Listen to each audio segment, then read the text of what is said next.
Iran నిరంతర క్షిపణి దాడుల కారణంగా ఇజ్రాయెల్ వ్యాప్తంగా ఎప్పటికప్పుడు సైరన్లు మోగుతూనే ఉన్నాయి. ఏ వైపు నుంచి ఏ క్షిపణి వచ్చి పడుతుందోనని ఇజ్రాయెల్ పౌరులు బిక్కుబిక్కుమంటూ బంకర్లు, పార్కింగ్ లాట్లలో తలదాచుకుంటున్నారు. పండగలు, వివాహాలు, పుట్టినరోజు వేడుకలు కూడా అక్కడే చేసుకుంటున్నారు. ఇజ్రాయెల్లో ప్రధాన పండగల్లో ఒకటైన పస్కాను పార్కింగ్ లాట్లలో టెంట్లు వేసుకుని జరుపుకున్నారు.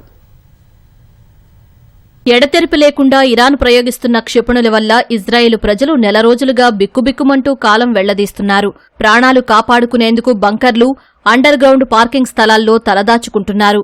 తాజాగా పస్కా అనే పండుగను ఇజ్రాయేలీలు పార్కింగ్ లాట్లలో టెంట్లు వేసుకుని జరుపుకున్నారు.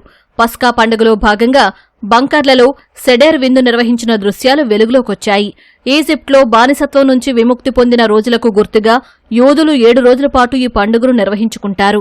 ఈ సమయంలో వారు మర్చో అనే ప్రత్యేక వంటకాన్ని మాత్రమే ఆరగిస్తారు. యుద్ధం కారణంగా ఇజ్రాయెల్ పైకి నిరంతరంగా ఇరాన్ క్షిపణులు దూసుకొస్తున్నాయి.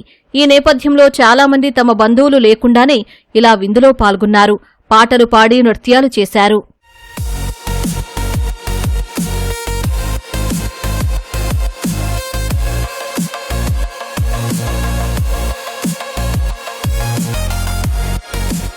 ఇరాన్తో యుద్ధం కారణంగా ఇజ్రాయెల్లో వేలాది కుటుంబాలు బంకర్లు, షెల్టర్లలోనే ఉంటున్నాయి.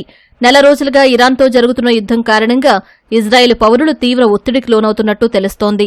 1992 తర్వాత ఇజ్రాయెల్లో నిర్మించిన ప్రతి ఇంటిలో ఓ బంకర్ ఉంటుంది. దీని నిర్మాణంలో ఉక్కును వినియోగిస్తారు. సాధారణ సమయాల్లో పడక గదిగానో, కార్యాలయంగానో వినియోగిస్తారు. యుద్ధం వంటి పరిస్థితుల్లో సైరన్లు మోగిన 15 నుంచి 90 సెకండ్ల వ్యవధిలో ఏ పని చేస్తున్నా పక్కన పెట్టి బంకర్లలోకి వెళతారు. బంకర్లలో కొన్ని రోజులకు సరిపడా ఆహార పదార్థాలు, నీళ్లు, మందులు, టార్చ్ లైట్లు, పుస్తకాలు, ఇతర అవసరమైన వస్తువులు ఉంటాయి. బంకర్లలో వైఫై సౌకర్యమూ ఉంటుంది. బయట జరిగే విషయాలను రెడ్ అలర్ట్ అనే యాప్ ద్వారా నిరంతరం తెలుసుకోవచ్చు.